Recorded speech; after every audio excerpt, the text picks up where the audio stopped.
Have you ever heard someone say, she died peacefully in her sleep? No warning, no heart attack, just gone. Sounds gentle, doesn't it? But here's the truth no one tells you. Many of those hearts didn't fail overnight. They were quietly breaking for years, not from clogged arteries, not from bad food, but from something far more invisible, the emotions we ignore. Because while everyone talks about walking, eating right, taking your meds, there's a hidden factor most doctors barely mention: your emotional heartbeat. Let me ask you something. When was the last time you felt truly proud of yourself, or deeply grateful, like the kind that makes your chest feel warm? When did you last feel seen, needed, safe? Here's the hidden truth. Emotions aren't just feelings. They're chemical instructions for your heart. They tell your arteries when to expand. They signal your brain to regulate blood pressure. They even decide how fast you recover after a scare. But past age 70, something changes. You start to shrink your world. And without knowing, you also shrink your emotional range. And that's not just sad, it's dangerous. In this video, we're going to uncover 5 powerful emotions that protect and strengthen your heart after 70. These are not just feel-good ideas. They're backed by Harvard, Johns Hopkins, and UCLA. You'll learn why emotion number 4, often mistaken for being too sensitive, might predict how well your heart recovers from a future heart attack. So if you're over 60 or care about someone who is, hit like, subscribe, and stay until the end. This video could give your heart something no medication can. Ready? Let's start with an emotion most people are told to hide, but cardiologists quietly celebrate it. Emotion number 1, gentle pride, the silent strengthener of your heart. Most people after 70 have been told to be humble, to not brag, to stay modest. But what if that quiet pride, the kind that comes from doing something simple, meaningful, was exactly what your heart needed? Let's decode a mistake nearly everyone over 70 makes. We think pride is for the young. We think it's ego, vanity, something we should let go of with age. But the truth is, gentle pride isn't about boasting. It's about recognizing your continued worth. Picture this. You carry your groceries home. You help your granddaughter with homework. You finish a puzzle after weeks of trying. You feel proud. And in that moment, your heart releases a subtle chemical called oxytocin, often called the bonding hormone. But here's what most people don't know. Oxytocin also reduces blood pressure and inflammation. It literally helps your heart relax, heal, and strengthen. A Harvard study in 2021 followed over 2,000 adults aged 65 and older. Those who reported regular moments of personal pride, however small, had 20% lower risk of cardiovascular events over the next 3 years. Let me tell you about Mary. She's 76, widowed, and living alone in Phoenix. Last year, she started teaching reading at the public library. Every Thursday, she shows up, sits with children, and helps them sound out words. "I come home proud," she told me, "and for the first time since my husband passed, I sleep well." Her doctor noticed her blood pressure dropped. She cut her medication in half this spring. Now compare that to her friend Doreen. Same age, similar health, but she stays home, says she has nothing left to offer. She hasn't left the house in 3 weeks. Her latest EKG showed early signs of atrial fibrillation. It's not just the body, it's the story we tell ourselves. So here's the gentle truth. You're never too old to feel proud. In fact, your heart needs it more than ever. Here's your action step. Start a pride journal. Each night, write down one thing you did that made you feel useful, capable, or kind. It doesn't have to be big, it just has to be yours. Let me ask you, what's one thing you've done recently that made you proud? Share it in the comments. You never know who you'll inspire. Because while medication treats the heart, pride reminds it why it still beats. Up next, an emotion that's even gentler, but backed by neuroscience to lower artery inflammation within weeks. Let's talk about gratitude. Emotion or 2, deep gratitude, the most underestimated heart medicine. Let me ask you something. When was the last time you truly whispered, "Thank you," and meant it? Not just as a polite habit, but a full-bodied moment where your eyes softened, your chest opened, and you felt deeply aware. I get to be here today. What if that one emotion was reducing heart inflammation? Right now. You see, gratitude isn't a personality trait. It's a biochemical event. It shifts your entire cardiovascular system into a safer, softer state. Researchers at UCLA ran an experiment in 2020. They asked a group of adults over 65 to write down 3 things they were grateful for every night for 10 weeks. The result?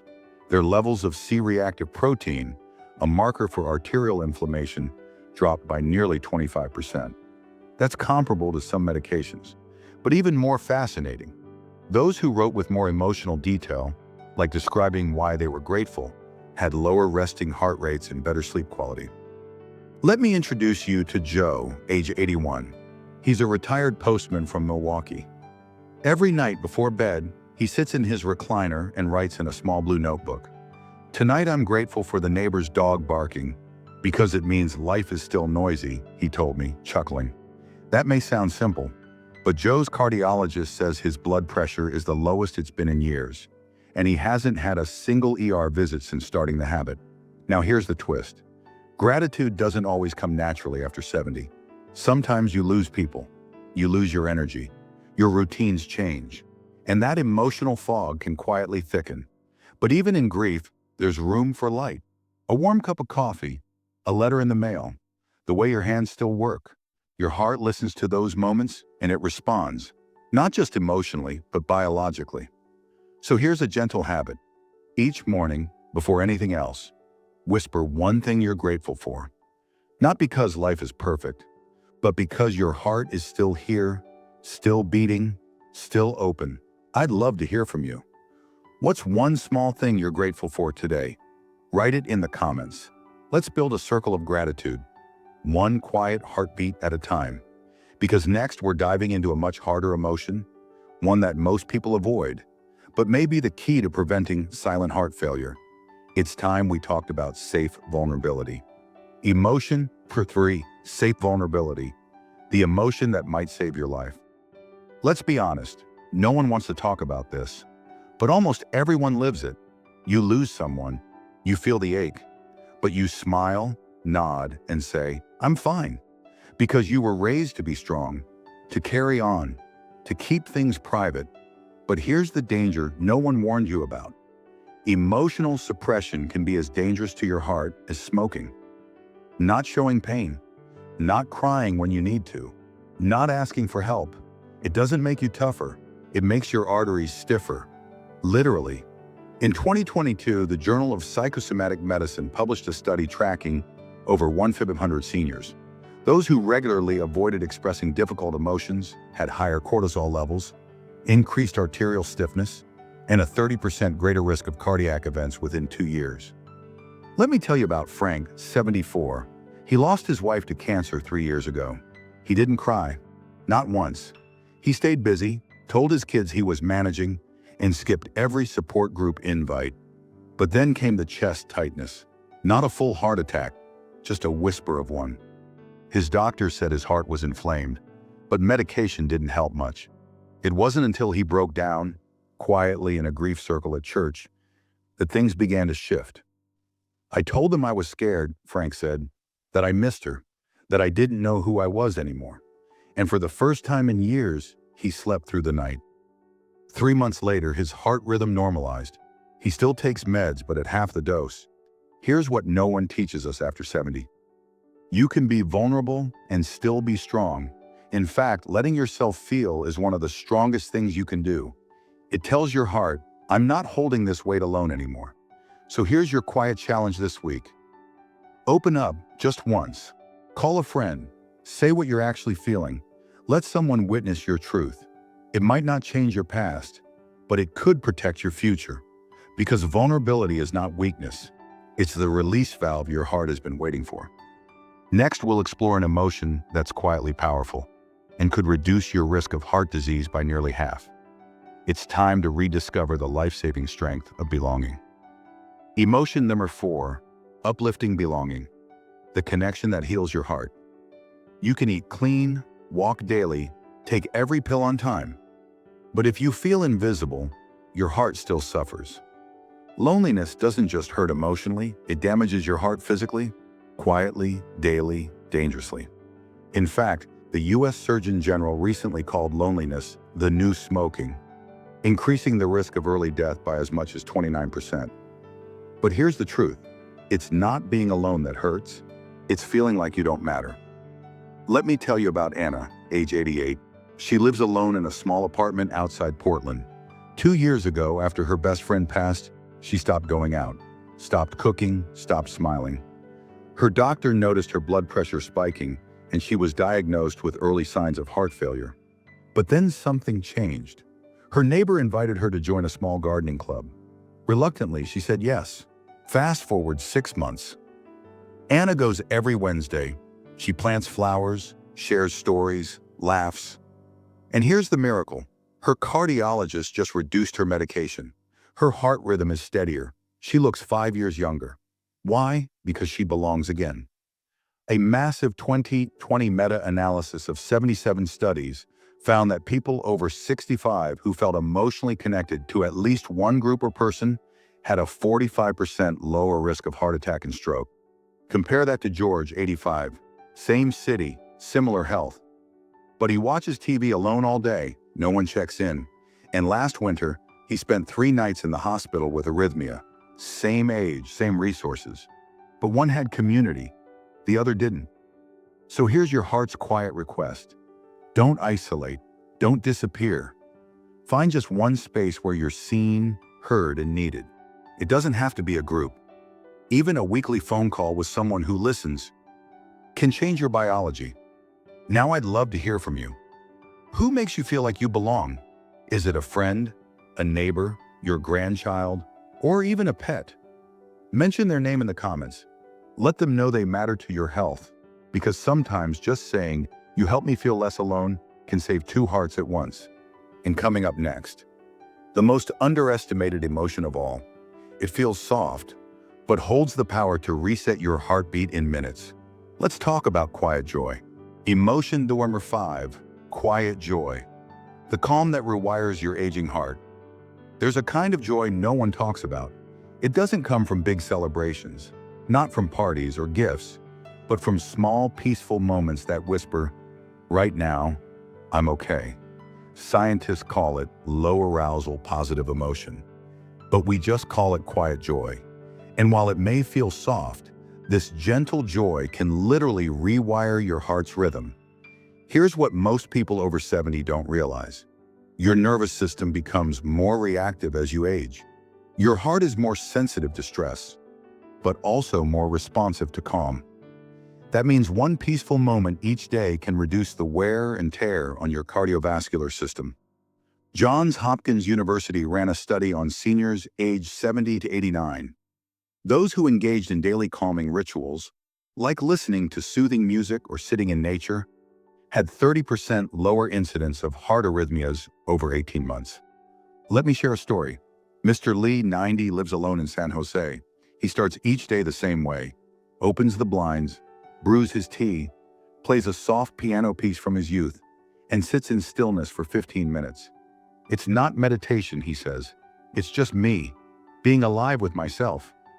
He hasn't been hospitalized in over 4 years. His resting heart rate, 62, and his doctor says his heart looks more like a man in his 60s. Now compare that to his neighbor, Ron, 89. Ron wakes up to blaring news, eats breakfast while scrolling headlines, and complains about being on edge all day. Ron was admitted to the ER twice this past year for irregular heartbeat. The difference? Not medicine, not money, just joy. Quiet, intentional, and gentle. So what does your version of quiet joy look like? Maybe it's watering plants, or sitting with your dog, or listening to the wind. Whatever it is, let it be part of your daily rhythm, because your heart doesn't just need exercise and medicine. It needs relief, peace, a reason to beat softly.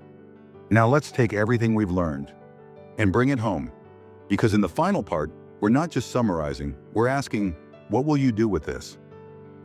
Emotional payoff. Your heart remembers how you feel. Let's rewind for a moment.